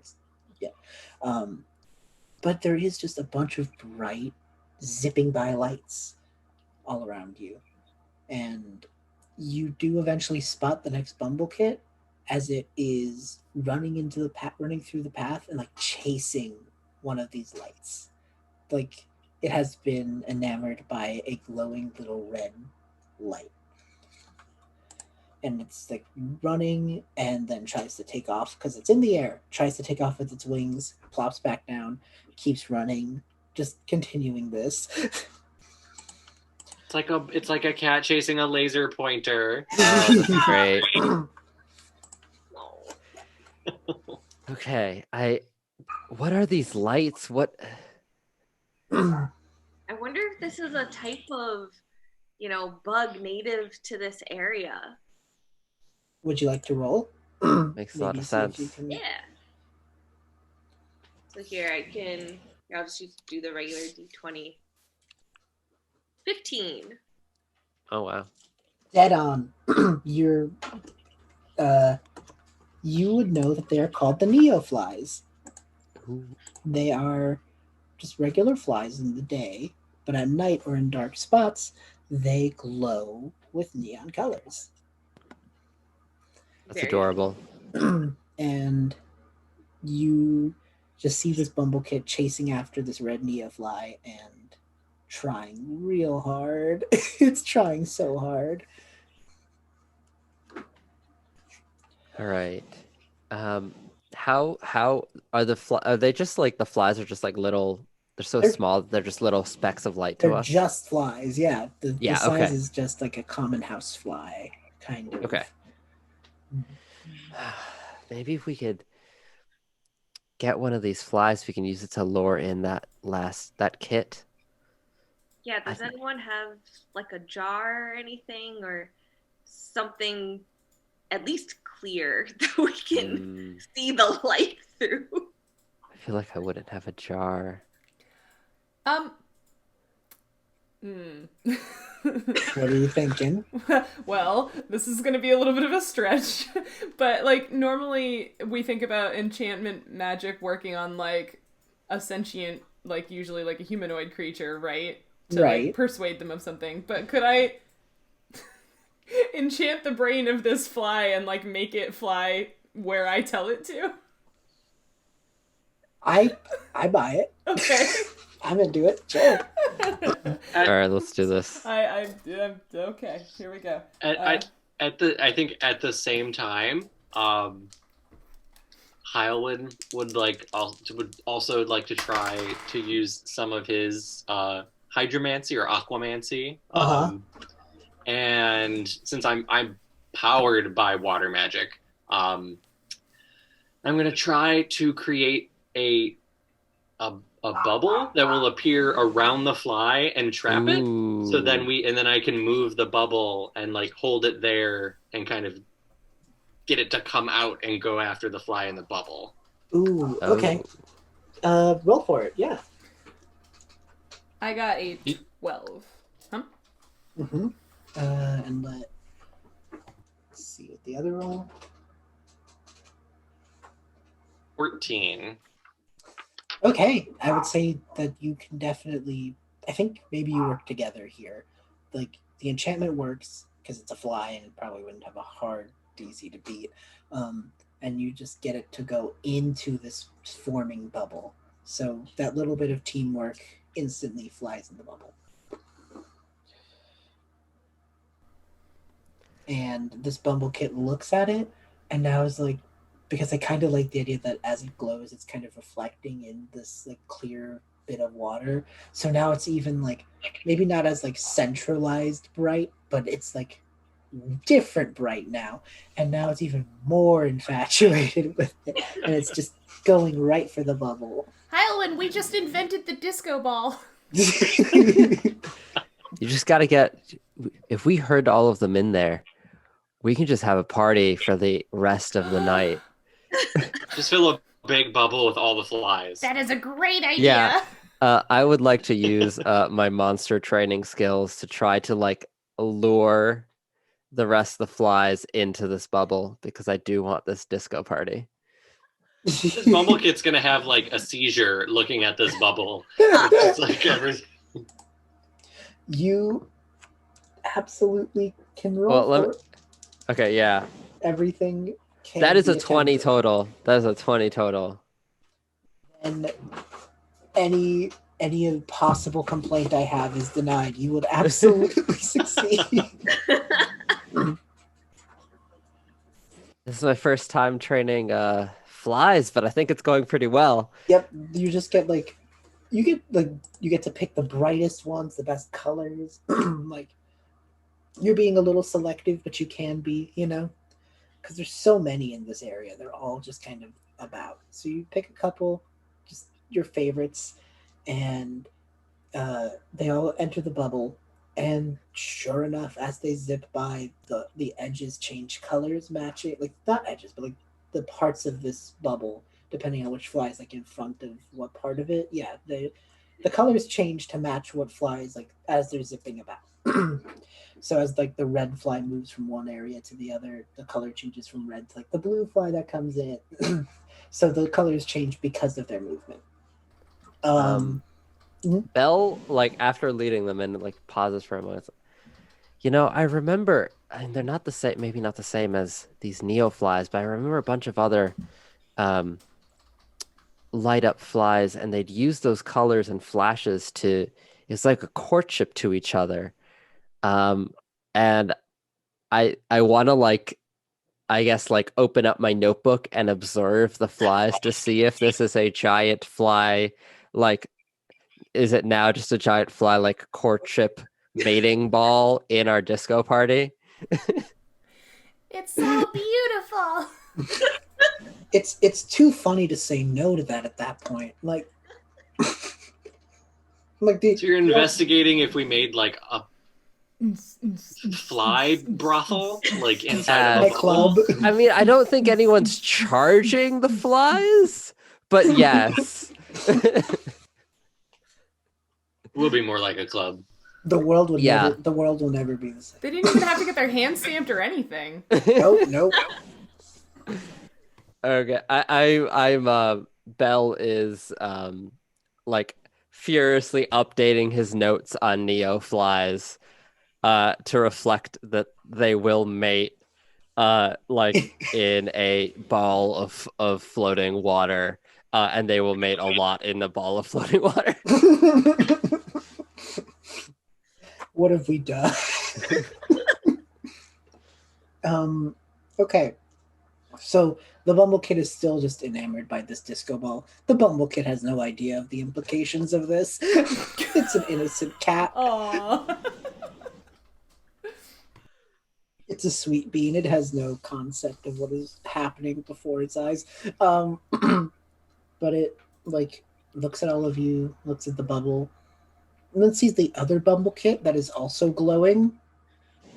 And then just still like glowing. because it sees the glowing Bumblekit, it just like walks up next to it and just like kind of gets close, you know. You have the second Bumblekit is safe and secure with you guys. You Well, can't. Excellent. This seems highly effective. Okay. Now let's feed it a berry to make it glow so that we don't lose it. What if feeding it a berry turns it into a bear or something? Yeah, it won't always glow. I'm pretty. I mean, it might grow flowers. That's not a bad idea too. I think this is. Look, but if it does glow, it'll be really helpful. I think that's a great idea. And I'm gonna slip the second Bumblekit a berry, unless someone stops me. If no one stops you, it will accept. And in doing so, let me roll now. Can I, I don't know if this is how this works, but, like, can I use the bad luck charm to make, like, a second wild magic effect happen? Is that a thing? I'll allow it. I'm not quite sure. Maybe. Yeah, okay, that works. I'm cool with that. I guess I'm just not sure, like, when that comes in. Yeah, I would say that you'd probably have to do it before it eats it. So Oh, as okay. he's lowering it, you could probably have done that. No problem. You know what I mean?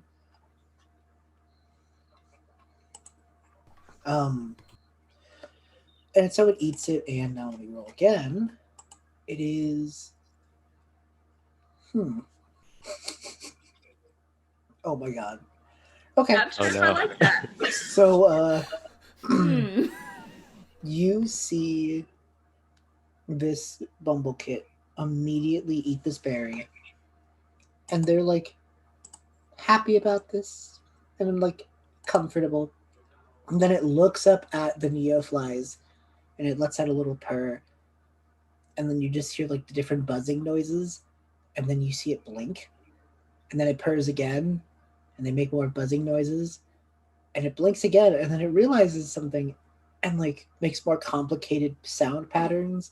That is, its wild magic has allowed it to, usually this is meant for people. So one of the things that happens to people is you can hear the sounds of bedrons and neoflies as if it was speech, but you've done this to a Bumblekit, so now this little cat bee is able to speak with their bedron and neofly friends. Oh, that's Which also means it has just been made aware of what is going on. So like, two more buzzing sounds, and then immediately like 180s, looks at all of you, looks away from the bubble. Its interest in the bubble is gone, and it is just like, nope, just avoiding that. Never mind, that was highly ineffective. And as for the second one,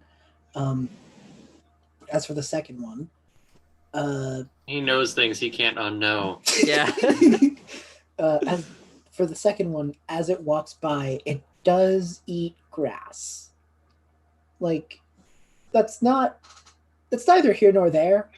You know, it's not a big deal, but it just eats grass. Just eat some grass. It was worth a shot. For people, this would have been a bit more concerning of a wild magic roll to gain. Of you suddenly have a craving for grass, but for a cat bee, it's like neither here nor there. You know. That's what you're gonna do now. Yeah, it's He's just trying like to get rid of a hairball. Yeah, I mean that worked out. I guess maybe. I mean it. If only we could speak Bumblekit. Imagine what we could learn about the life of these neoflies. Maybe you should have eaten the berries instead of giving it to the Bumblekit. There would still be Not a some bad left. yeah, Belle's like very slowly like thinking about it and reaching for the other berry, but he like Fugue comes out and like slaps his hand. It falls onto the floor, maybe. It's just like, yeah. Okay. So now you have 2 Bumblekits and Fugue. You would kind of go back to where you were, like the main path off of this branching one to like the deeper part of the woods, following Fugue and the Bumblekits' leads, because now Fugue has 2 Bumblekits to smell. So at first there's like a bit of like interference from the other Bumblekit, but then once it like kind of gets its bearings, it's like, oh, I know the scent even better now, you know? So it kind of like, you see it's kind of like hit a bit of a cross. Like part of it wants to go back and part of it wants to go deeper. And it's just not sure which one to follow right now. Huh. Fugue's usually pretty decisive. I wonder if there's maybe they've split up the remaining kits. Yeah, he could see, or starting to sense that there are some in different directions.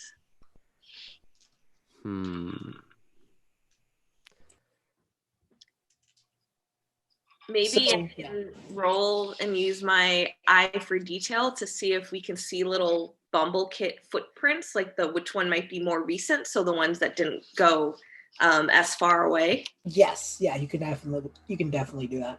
Okay. I feel like I'm also coding to like do the online dice thing. It's kind of funny.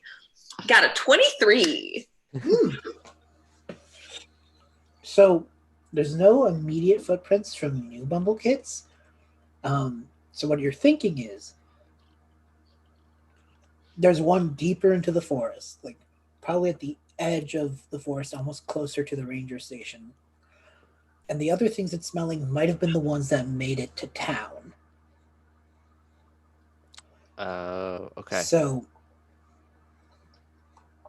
up to you. You can finish the woods, but it's so Fugue is kind of torn up between this way or like back through town and back. You know what I mean? Not so much because Fugue has a sense of like where to go, more so just because there's options. I'm not sure, you know, which it's only really gotten because it has a better sense of that scent. Before it was only working off of just like the one Bumblekit. So it found the closest one, but not much else. But now it's like, oh, there's so many, you know? Should we wrap up the woods before we head into town? Yeah, we'll be turning all the way around to go back. So I think we should try to find this last one out here. Okay, so yeah, no problem at all. You guys keep kind of going through the woods. I'm gonna say this last bit walk is probably a bit longer than the other ones have been. Maybe closer to like a bit more of a 10-minute trek through before you notice anything. It was like mid-afternoon. It's starting to like barely starting to hit that sunset point, but just barely. You guys are still very good on time. But what is there any sort of thing you guys want to do coming up to this? Because you are starting to hear like a bit louder sounds coming from this area. Not so much just like neofly buzzes, but like possibly an actual creature making like soft little growls in the distance. I definitely would want to like, and Belle spent some time going out and like learning about different creatures and animals that live, maybe not so much in this near this city state, but can I roll to see if I recognize this, maybe not exactly what it is, but the type of creature? Yeah, go for it. Okay, I'm going to use Nature's Bounty. See if I recognize this at all. got a 10 total. Nothing immediately recognizable, but you have your suspicions just because it's you. Okay. Well, I wonder. No, they wouldn't be that. That's not from around here, and It's not a bear, Belle. I wasn't gonna say bear. But you were thinking bear. Either that or he was barely thinking. I think Bell, like, his cheeks go red, which is impressive because he's an orc, so his skin's normally green. They like flush red, and he just kind of like sulks for a bit. Oh no!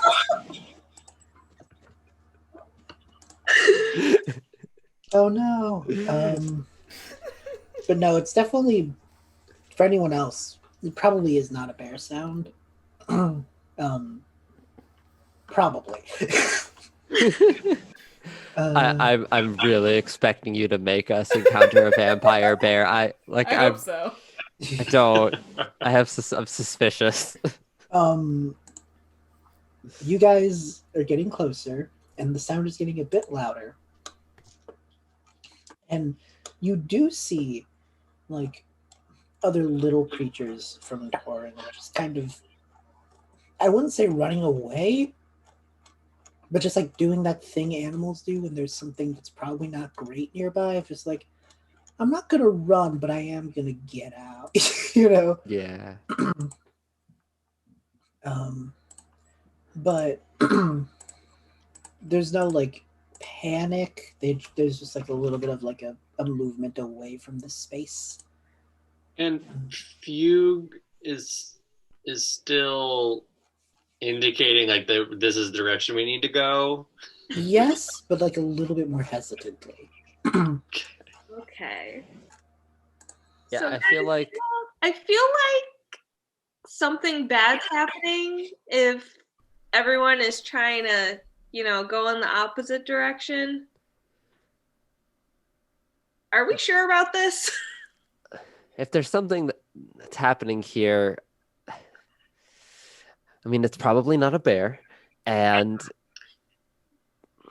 if that Bumblekit's out here and there's a predator in the area, we should probably see what we can do to help. Between the four of us, I think we'll be okay. I am going to brashly step in front of the group, like in the direction that the bad thing seems to be, and just put my little hands on my hips and say, "Come on out, wherever you are, whatever you are. We're not afraid of you." You say that, there's some silence, and then forward movement, and what walks out of this clearing is the strangest cross of plant and animal you think you've ever seen. This thing looks entirely made out of different, a specific type of flower, vines, roots, and such, but it all comes together to make 4 legs and 3 faw canine heads with flowers coming out of where the eyes would be and like where the nose is. And a tail that ends in a big long hydrangea. This is the hydrangea. This big hydrangea paniculata, hydrangea macrophylla. This thing kind of looks at all of you, and it's in this moment that you see that 2 of the Bumblekits are standing on its back. Oh. Very clearly having been whipped up there by this big, long, kind of flowy tail. And it like, it can't really look because its head is filled with like all those flowers, but it just like swishes its tail around and some of the little critters run away. And it doesn't seem to be targeting anyone so much as it is just like blindly flailing its big tail and like swinging its heads around. Does it seem like it's so? It did it notice us when Zeeker made this proclamation? Yes, or it did react to sound. But Okay. if anyone thinks that they wouldn't have any sense of like creatures or stuff like that, you can absolutely roll to see if you know anything else about these rather I big have. things. Yeah, I mean, would this fall under the category of like a monster? Oh, for sure. This thing is Okay. like probably compared to the other critters of Torin, probably seen by the people as like the scariest, one of the scariest things in Torin. Okay. But that is also not saying a lot because everything else so far has been flies and bee cats. All right, I'm like, gonna roll monster winning the fear trainer. factor by default doesn't really mean you're winning the fear factor. I got an So- 8 total, so I Mhm. don't think I know very much. The only thing that you would know, and this is something that everyone who talks about the hydrangea would tell you, the one thing to be concerned about, it's not hostile, it's territorial. It doesn't go looking for a fight, but it doesn't like when people get close. Okay. And you kind of remember that as it continues to swing its tail, not at anyone. There's no like pain or threat at all.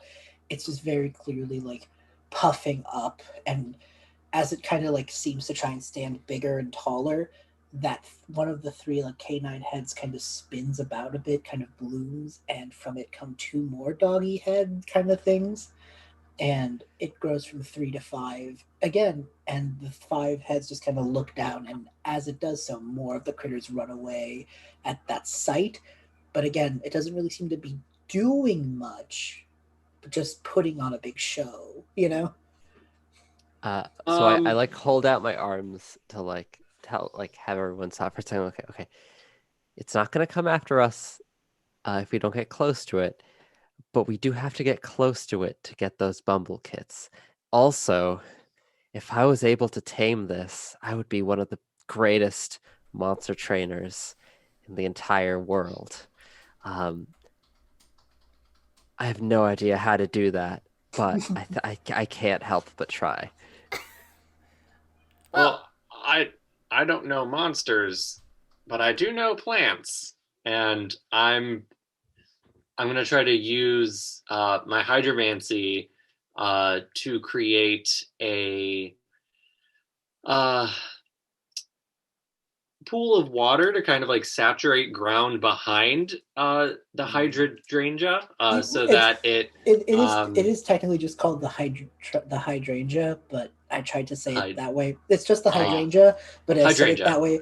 But I said it that way the first time, so that way it's a bit more clear. But yeah. I'm gonna do that so it like saturates the ground. It's like sort of like an offering and a distraction that I put water there for it to put its roots into and take up water and nutrients from the soil, and show that we we don't mean any harm, and give it that like offering. Yeah, it would sense it and kind of walk over. One of the heads looks down and it looks like it's going to drink, but then it raises back up again, lifts its hand, and from the hand come these long brown roots, and it kind of puts its paw into the water and just kind of stays there for a moment, and you can see it kind of growing a bit and kind of getting that size back up. So Well, now you've made it bigger. So. Well, when I do it, I think I probably also say like we're not coming any closer. This is for you. We mean you. We don't want to frighten you. We mean you no harm.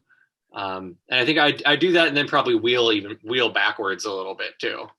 It seems to like that head that bloomed into two more kind of starts to spin back and go back into just the three again. It's a little less nervous. Okay, but how are we going to get those Bumblekits off of it? Well, I should mention one of them is awake and a little freaked out, and the other has just like nap time. Oh, okay.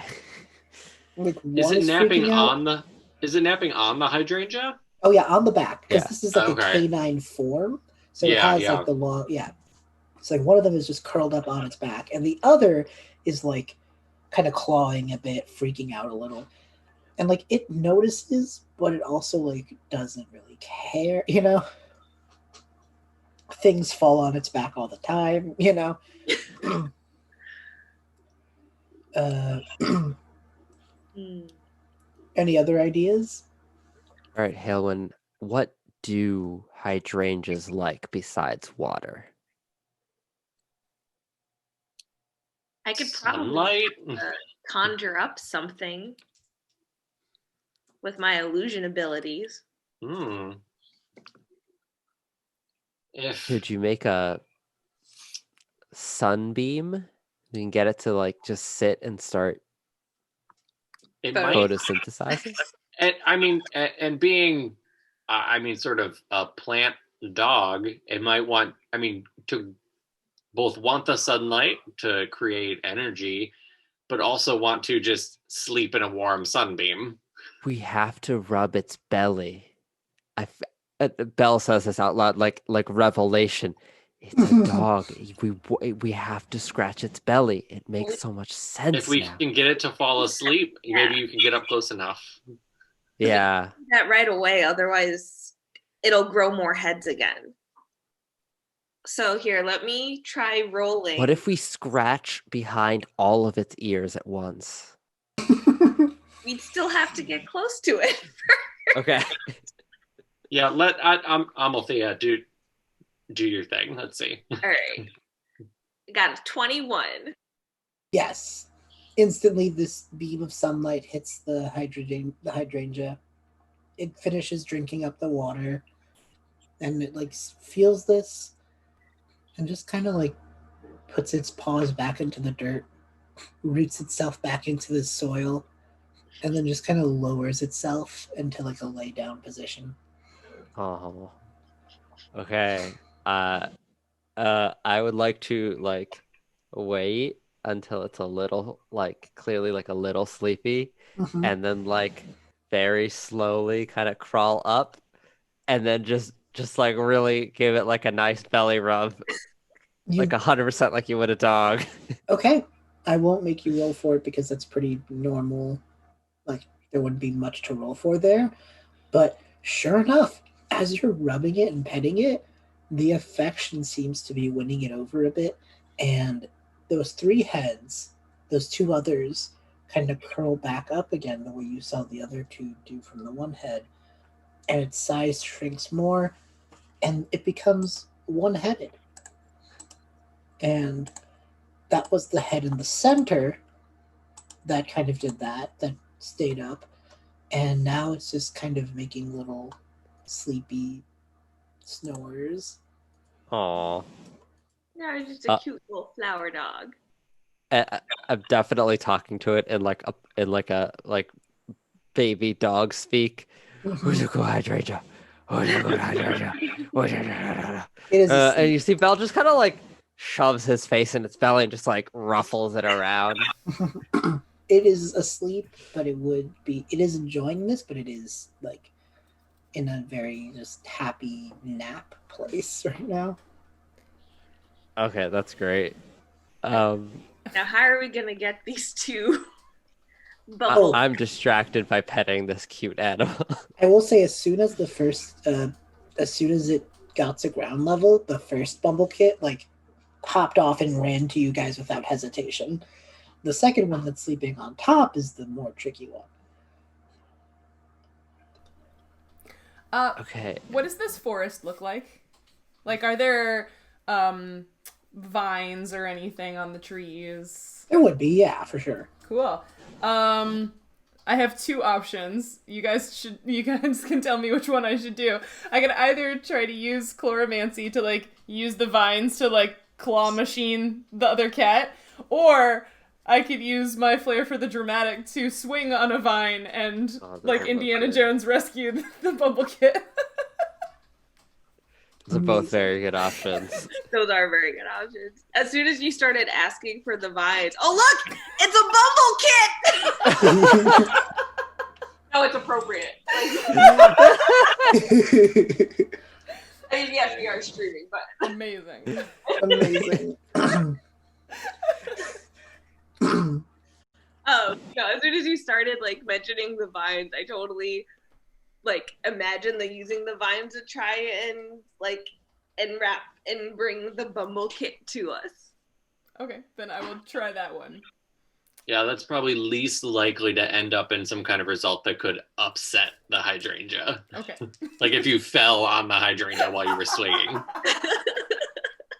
It's like you made it halfway and the vine breaks. Oh no. Alright. Then I will use my magic to oh god. Oh, that was on my keyboard. Oh wow. 17 chloromancy. Oh yeah, it the vine just kind of like scoops right underneath, you know, Goodbye, Bumblekit.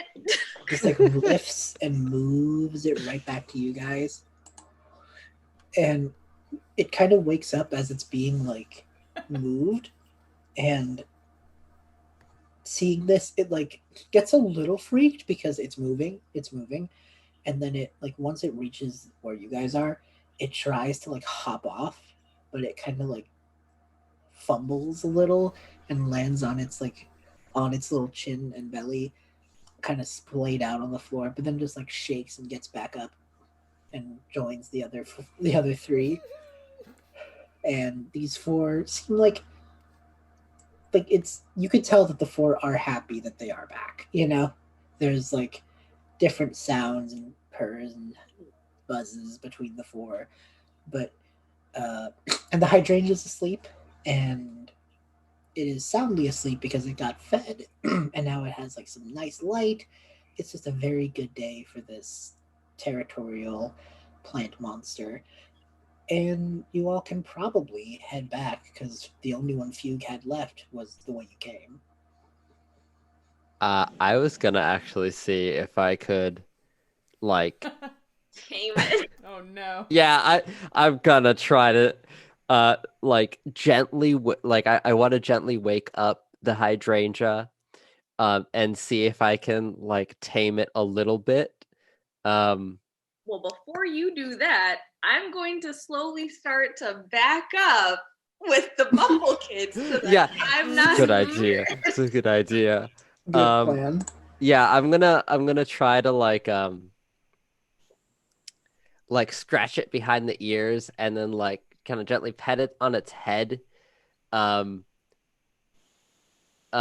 when it wakes up, do the thing where you like offer it like a dog like the back of your hand to smell, and like let it get a scent of you, and then like try to see if it'll let me like stay near it. And I would very much like to at like basically want to try to see if I could ride this thing out of here, because I think this is the coolest creature Belle has seen in a long time. Wait, you're going from we've never met before to I'm going to ride you 5 minutes later? Yes. This is, look, I never said Belle was a Ambitious. wise character. He is ambitious. Or at least like maybe get it to see if it'll follow us if I like, I don't know what it would want. Maybe it would want the pollen, maybe. I don't know. Yeah. So, do you maybe want to roll the monster tamer one? Yeah, monster trainer. Okay, let me. This is probably gonna go really badly, so everyone should get ready to run. And it starts like yelling. Oh my! We're already backing away. This is why I don't roll with the actual the physical dice, because that's a 4 and 4 and a 9. Okay, 4 and a 9. That's all. I thought it was a 10, but it's a 13. It's not good, but it might not kill me. So you wake it up, and I will say this: it doesn't like immediately get hostile, but it's more like you wake it up, it like senses you waking it up, and then just kind of like very quickly. Usually these head splits are very slow and kind of like theatrical, but very quickly in a split second splits into the 3 heads, does like a 3-pronged bark, and then like I imagine you kind of stumble back a little bit, Yeah. and then it splays right back into 1 and goes back to its nap. Just the dog equivalent of don't touch me. You know when you Okay. like try to pick up your dog and it gives you that little growl, just like, nope, I am here. This is my place. Don't move me. That happened. Except it like split into the three heads to make that growl, and then went right back to sleep. Yeah. I think Bell has like a half second where he's about to like step forward to try again, but like remembers experience is like, okay, all right, I'm gonna give up here. But as we go, I do want to like sketch it Oh yeah. in my Uh-huh. like notebook and like add an entry on hydrangea and Oh yeah. For don't sure. wake it up when it's napping. It doesn't like that. No, it's very territorial. It would have taken a lot to convince it to leave its Yeah, space. yeah. That's I have to that was try. I have to yeah, try. no, it was a very good try. I just if it was another creature in Torin, it probably would have worked. It's just this one specifically is Oh, very absolutely. rooted. Look, man, I um see I see a legendary. I have to try to catch it. yeah, exactly. That's what Bell's about. He doesn't succeed very well, but that's what he's about. If they try. So the as you all kind of start to make your way back, like I said, the only one left was past everything there. Um, and you kind of just have that like 10 minute plus maybe a few more now, just trek back to the main space, and there's either one in town or possibly it had already been collected by the farmer who could have gone the other way. Going back to go the other way to head towards town where we think the other one will be, we're gonna go by the farm again, aren't we? Yes, for sure. Okay, so we can drop off Yes, and these you'd even four yeah, no, cats. they'd all and they're all. It's kind of getting to be a handful because they're kind of bouncing next to like they're kind of doing a little bounce walk now, but they're all doing it next to each other, and some of them want to try and like jump over each other. It's just getting they're kind of starting to rough out. So it's probably time for them to head home.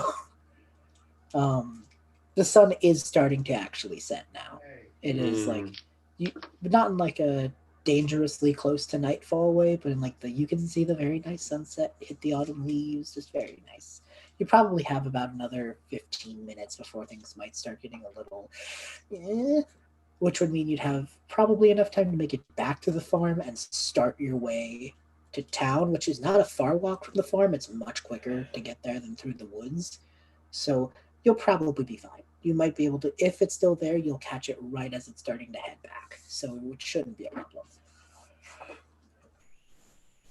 So, is there anything you guys want to talk about on the way there, or do we want to jump to the farm? I mean, I'm just like lamenting over the What could failure have with the been? hydrangea. What might have been? Yes. It's a good thing we encountered it while the sun was still up, though. Can you imagine running into that thing in the dark forest? I always thought they slept all night, but wouldn't want to Waking bump one, into it without seeing what's happening. An walking, illusion walking. definitely wouldn't have worked then. Yeah, Can you walking imagine up giving to. it sun when the sun isn't out? Yeah, true. You guys make it back to the farm, and the farmer is holding the queen Bumblekit and sees the four, and kind of like the queen Bumblekit kind of flaps away and looks at the other four. Not the other four don't like get sad per se. They just all look like, oh, the boss, and they kind of purr and buzz a bit, like adamantly in chargely, and the four kind of nod and walk back to their place. The Queen Bumblekit just kind of told them, like, don't scare me like that, if you could hear them. And the farmer just goes like, well, that's 4 out of 5. I think the fifth one might have headed towards town, but the good news is there's always traders and merchants coming through that way with different like homemade baked goods and like little like handmade crafts. So chances are one of the Bumblekits, if they were there, probably ended up in one of those vendor carts, if anything. So that might make your job easier. If one of them's selling anything honey related, stop there. And he would say, like, you probably have a bit of time before the sun goes down and we really have to start ramping up our search.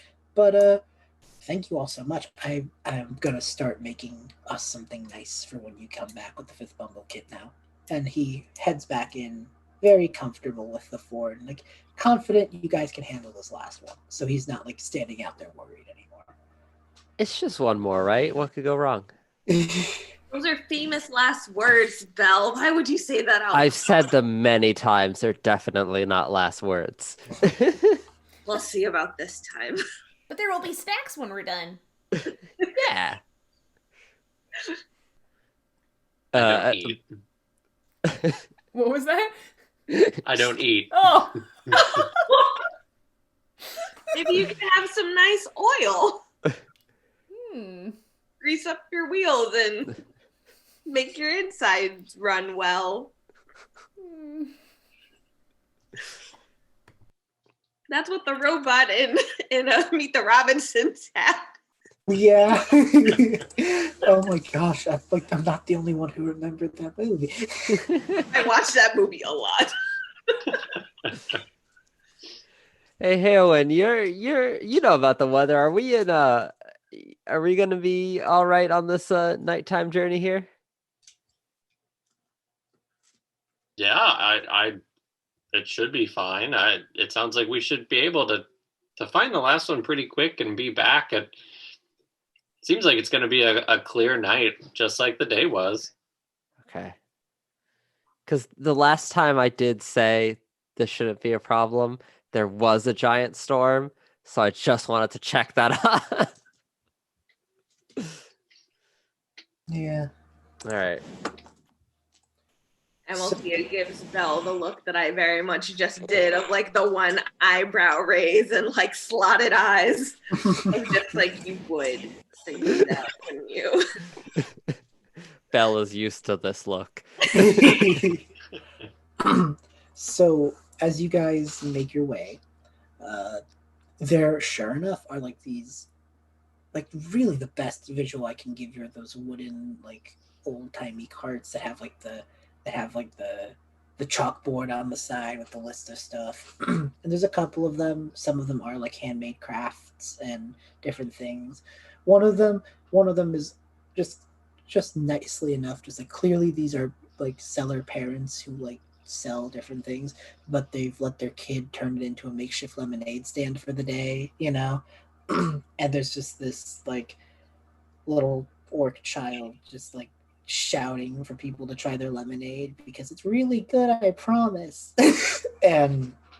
But like they have a very big jar full of quarters and stuff, so you could tell they've had a very good day. But towards kind of like the end of this row leading into town, there's an old fae, which is like kind of like the Eladrin of 5e, if you want to get a visual. So like very natural elf, who is like in their elderly years, and they're like making different treats, and simultaneously like they'll put one there and then they'll put one below their little cart, and then they'll put another one, and then they'll put another one below their desk, you know what I mean? And just every now and then just being like, don't worry, little one, it'll be okay.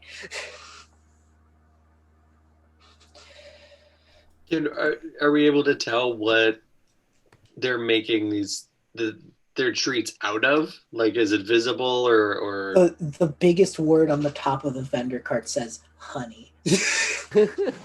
In all big yellow letters, and the O is turned into a honeycomb. Gee, well, there we wonder go. Where it could be. And Bumblekits who love to eat things constantly. Wherever might it be. She looks and goes, oh, are all of you from the... Sorry, they're just like, oh, are all of you looking for a Bumblekit? Oh, that makes sense. A few hours ago, one just came by, and after I gave it some water, I make honey things, so I decided to make it some nice... And it just like, they just pull out the fattest Bumblekit you've seen all day, and they look like you are taking them away from the happiest they've ever been.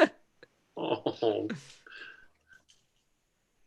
Like, Belle, you need to give this poor Bumblekit a treat. Like, look how unhappy it is. it's just like, I like shake out, I like reach in the sack, rummage around, and get like the biggest treat that I can feel, and like pull it out. I'm like, all right, come on, little guy, come on, come on. I know Instant- you want the treat. instant mood change. It like looks at the elder Fae, gives it like a little bit of a nuzzle. They smile and then just like pet it and just go, don't be a stranger, little one." And it kind of just uses its little wings to try desperately to go over towards Bumblekit sighting. towards Belle. And yeah, it would join you in a heartbeat for food. And I definitely like. I'm like like holding it in one hand, but because it's so big, Belle's kind of like lopsided, and in the other, he's just holding the bag and like letting it just like eat out of the bag. I think we should get back. I don't know how quickly. I don't know how much longer this bag's gonna last. It's feeling a lot lighter on this arm than this arm, and you see he's like struggling to carry this large cat. Don't worry, if you run out of treats, Amalthea can illusion the sound of a can opener. and you guys start heading back, and you notice the Fae like kind of step out towards you guys and just goes, "If I may, I would like to at least see where this little one is going. Just, I've kind of got a little attached today, and I'm sure it belongs to a nice farmer. I just want to double check it ends up safe and sound, Sure. I mean, you're welcome to come with us. We're just heading back that way into the woods a bit. Wonderful." And they just kind of, without question, and like you could tell they weren't suspicious so much as just curious, like they just wanted to make sure more than anything. They don't not trust you, but as you guys, don't you need to lock up your cart there before you head out? They look at the child with the lemonade, and they look over at the person selling handmade little like cool sticks and stuff. It's like, I think I'm good. All right. And they just go, besides, everyone around here stops by on their way into town. If someone takes one, I could just make more. All I have there are my cookies. So they follow you, and you end up back at the farmhouse. The fifth Bumblekit joins, gets the same like semi-scolding from the queen Bumblekit. But like you could tell this one just isn't paying attention as it eats what's like the food that's left out for it for lunch. And they just go, "Oh, this place is lovely." And the human farmer stops and just goes, "Oh, you all did it. Oh, I shouldn't have even doubted for a second. I've just about wrapped up. I started, but I was waiting out here earlier. I just about wrapped up dinner, if you would be interested."